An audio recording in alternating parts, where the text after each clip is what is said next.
Hello, I'm Mark Mullane, and welcome to The Art of Aging. In this episode, My Second Life, we will meet Bill Barron, a man whose journey reminds us that it's never too late to rediscover your passion and start something new.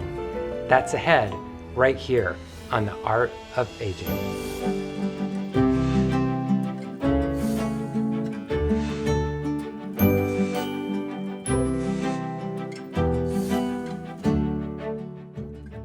Welcome to the Art of Aging podcast, proudly produced here at Montgomery Place, where we celebrate life, honor legacy, and build a community where residents thrive at every stage of aging.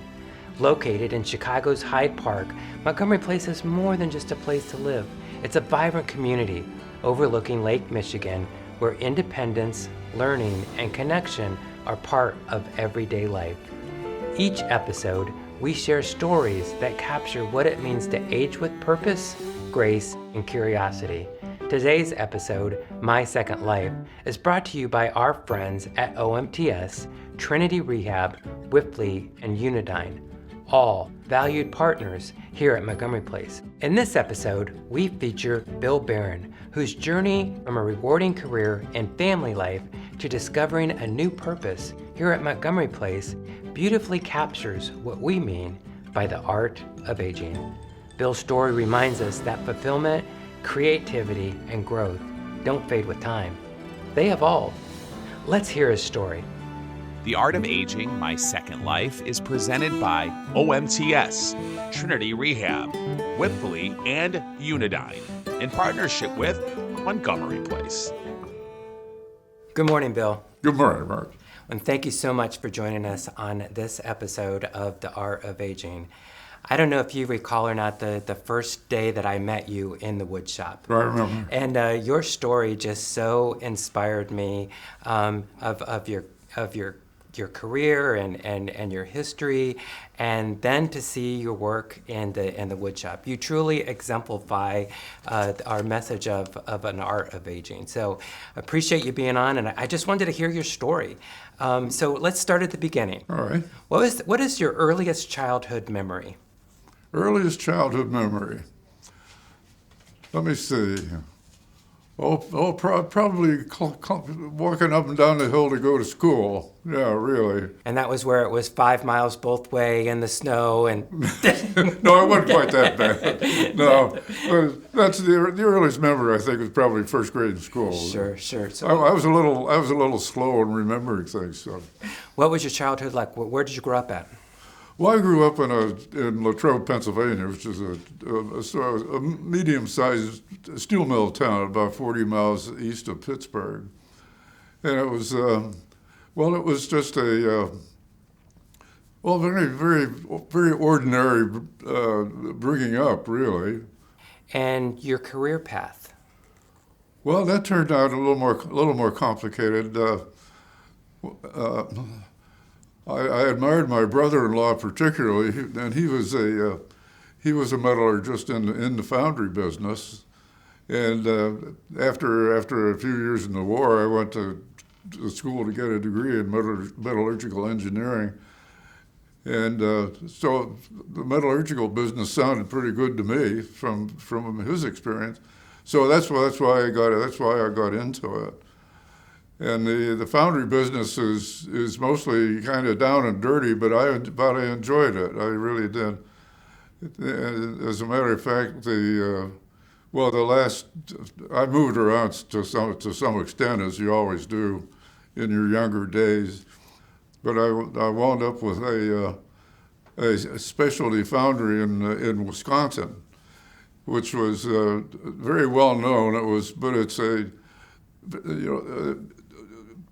pretty fancy stuff. We made, we poured stainless steel and copper alloys and aluminum and nickel-based alloys. We handled just about everything. And the really fascinating part of it was some of the castings we made for the nuclear program that had to be super high quality. You know, the quality control was just out of this world. Sure. But that was a whole new experience. But anyway, it was fun because I wound up as national sales manager for the company. Had an opportunity to travel pretty well, and talking to our customers and seeing just how the castings are used, just exactly where they're put and what they do. So that was part of the whole picture too. But anyway, it was a lot of fun. You mentioned the war. Thank you so much for your service. Could you tell us a little bit about your military background? Well, this was 1943. When I turned 18, I decided I wanted to join the Air Force because I was interested in that. I always had to have a project. Not only this, but I was making model planes as a kid. So anyway, I got into that and decided I wanted to be a navigator.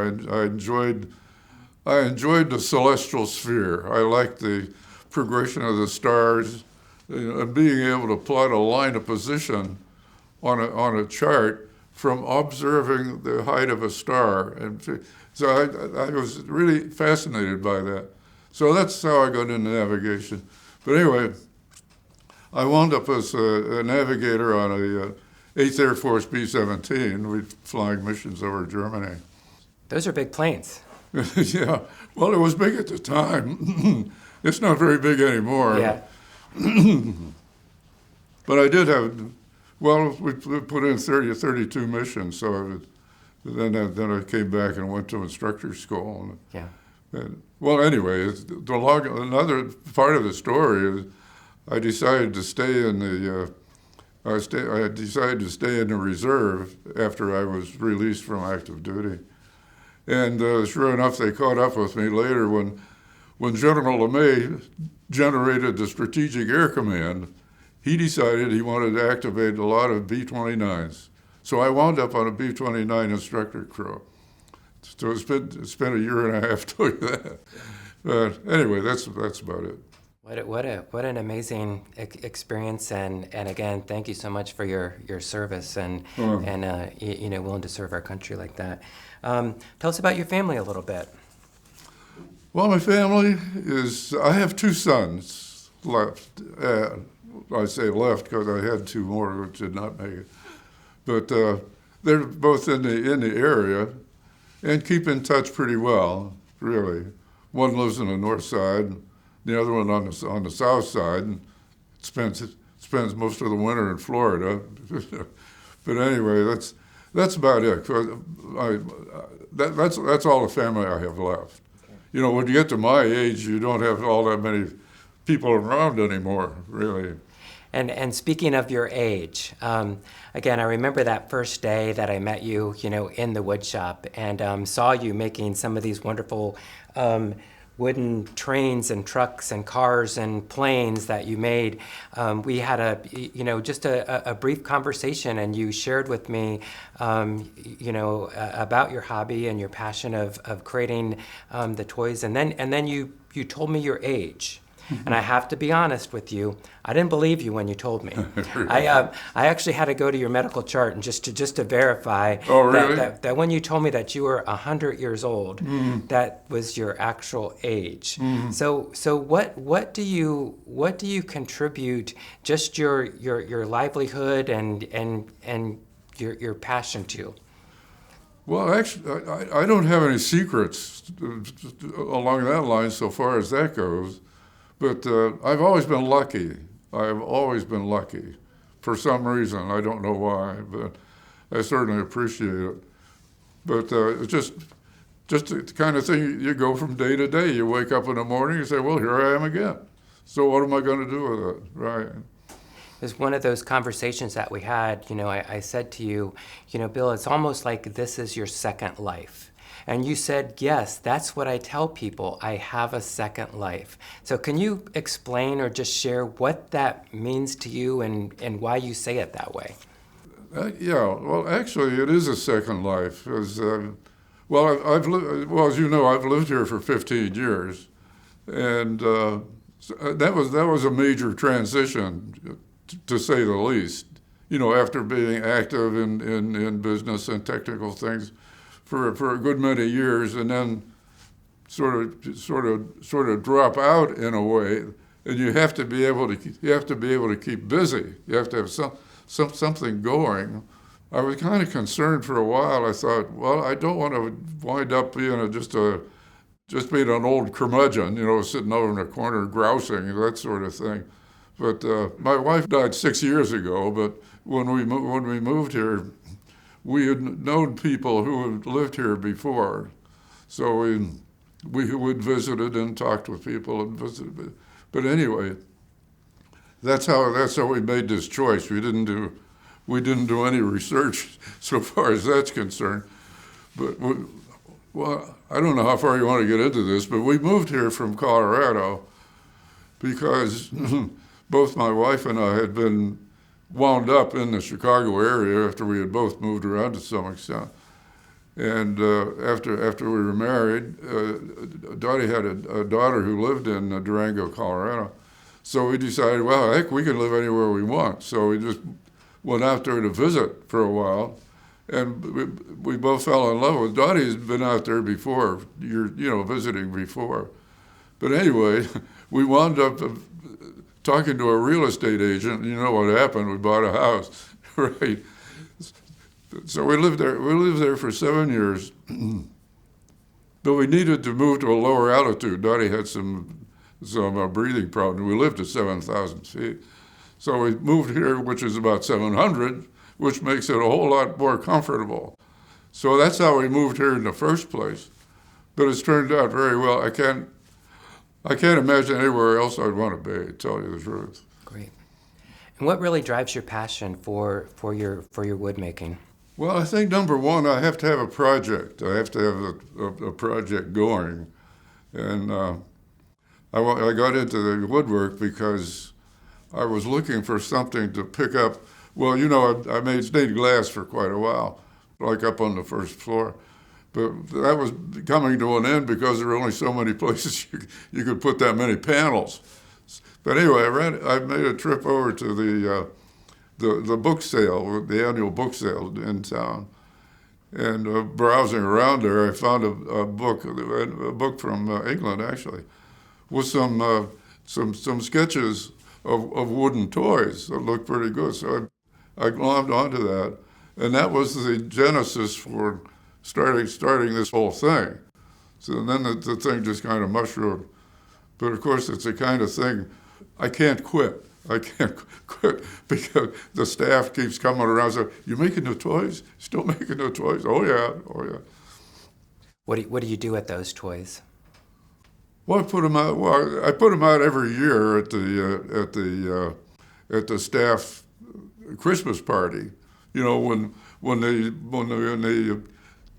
the checks come out, everybody's happy. There's a big party, so we put them all out on a table. Excuse me. And set a time, like noon, and then put them all out there. And then I disappear, because usually the toys are gone in about 20 minutes. But I always put some back because there are always a few people, who are not able to make it at that time. Sure. So I got a few in reserve. So I think you told me that last year that you made 120 cars that you had put out for the staff for Christmas gifts for their children. Mm-hmm. That's right. Well, I'm a little less this year because I had kind of a slow start. You did. But it's going to be about 110 this year. 110. Which is, I think, barely enough to. I think it's incredible. is what I think. 110. So what are you averaging? Does it take you a week to make one? How many are you making a day, and what is that like? Well, let's see. 52 weeks in a year, 2 a week. That's 104. So it's a couple of weeks, a little bit more than a couple of weeks. Yeah, your stained glass is amazing. Bill's stained glass is displayed in our library area upstairs. There's some panels upstairs in the library. We have some great photos of our library on our website. So for our listeners who want to see your stained glass, we encourage them to go to our website to check that out and see your photos of that, as well as just a display of all the different things that you've made over the years. So just just an incredible story, Bill. Just thank you so much for sharing your story, with us. Well, I'm happy to do that, really.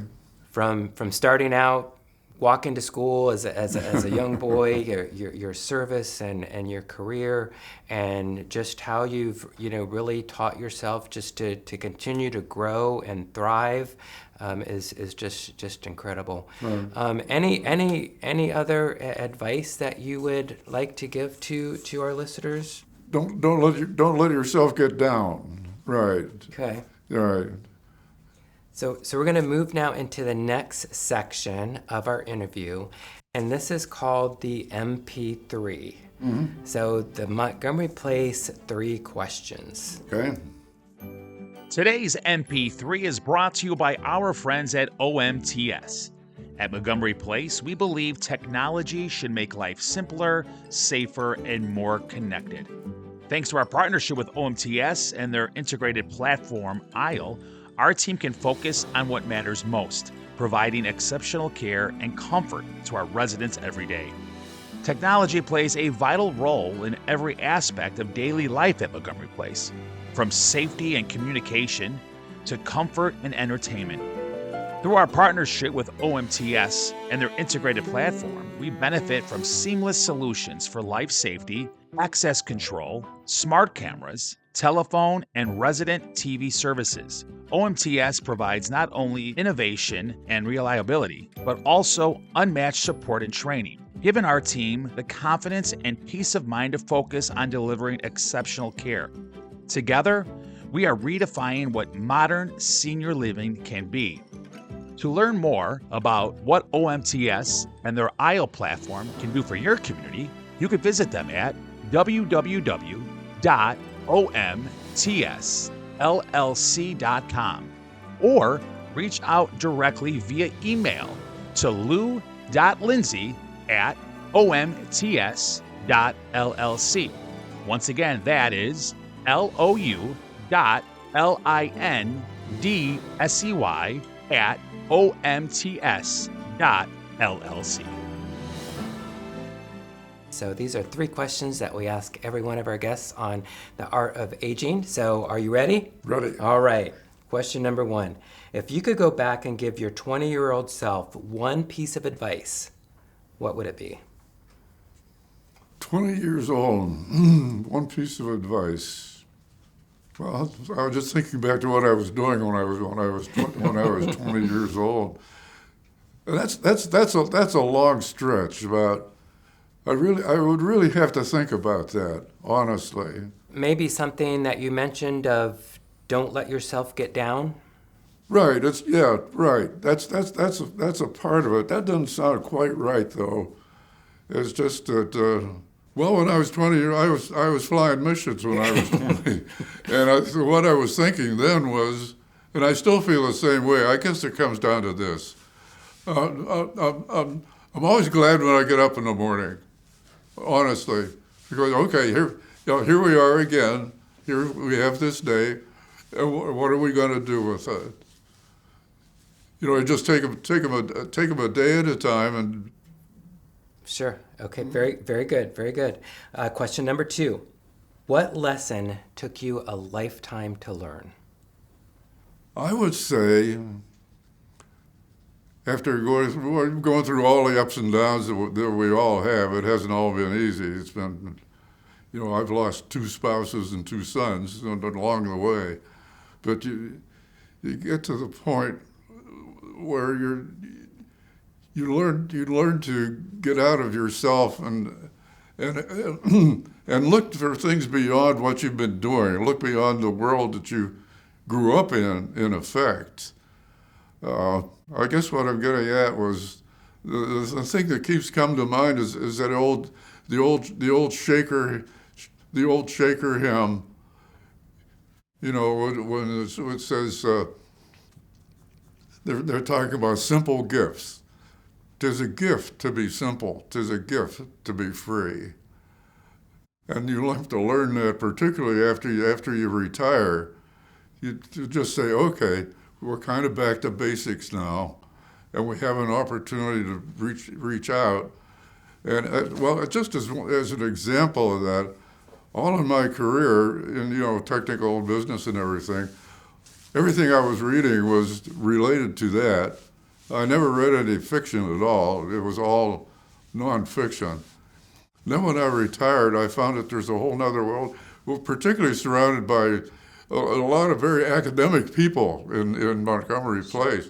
I found there was a whole nother world out there, primarily in literature. And anyway, my good friend here got me started on 19th century English literature, like Anthony Trollope and Charles Dickens. And I'm up to there with that now, but really enjoying it. It's a whole new experience. So just give yourself a chance to expand, improve your outlook. Yeah. And our last question, what brings you the most joy in your life today?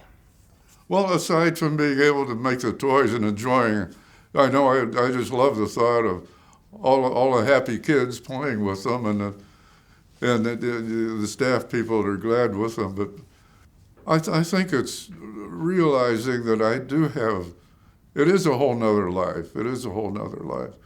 And I really am enjoying it. Right. Well, for example, I have a partner who we go walking together every day that the weather's decent. Right. And she wouldn't go by herself, and I wouldn't go by myself either. She's been here 20 years. So we know each other for a long time. So with somebody like that to walk with, it really keeps me centered. It really does. Yes, and your definition of decent must be different than mine, because I've seen you guys out walking on some pretty cold days, and so. Well, some days we don't stay out all that long, but we always try to get out at least to some extent. At least you get a little fresh air. Absolutely. Right, but that sort of keeps me anchored. Absolutely. Well, Bill, again, thank you so much for joining us today. My pleasure. Just really appreciated, hearing your story and just your dedication. And I really look up to you. You really inspire me. And I'm so glad that I've got to know you and your background. So really appreciate your time today. We do have a couple parting gifts for you, though, for being on our show. So we do have a beautiful Montgomery Place coffee mug for you. Oh, excellent. As well as a stylish Art of Aging sweater to keep you warm on those walks outside. That's wonderful. And these gifts are made possible by Life Care at Home and our good friends at Remedy Pharmacy. So just a special thank you to Bert Brady at Remedy Pharmacy and for his team for all that they do to help seniors manage medication safely and effectively. Right. And thank you again, Bill, for inspiring us Appreciate it. and being part of our episode here today on the Art of Aging. Thank you, Mark. Today's MP3 gift is brought to you by Remedy Pharmacy and Life Care at Home. I want to thank Bill Barron for sharing his incredible story, a journey of work, family, creativity, and joy, and for discovering new purposes in his second life. We'd like to give a special thanks to our partners, OMTS, Trinity Rehab, Whiffley, and Unidyne, all proud supporters of Montgomery Place and its mission of wellness and community, and for making today's episode possible. This has been The Art of Aging, produced here at Montgomery Place, where residents thrive at every stage of life. Until next time, keep living fully, keep aging artfully, and keep carrying those stories that matter the most. I'm Mark Millay. Thanks for watching and for listening. We'll see you next time on The Art of Aging. The Art of Aging podcast is brought to you by Montgomery Place and Life Care at Home, where community, wellness, and legacy come together. At Montgomery Place, you too can find your place to shine. To learn more or watch past episodes, visit montgomeryplace.org or find the Art of Aging podcast on YouTube, Apple Podcast, Spotify, and across your favorite podcast platforms.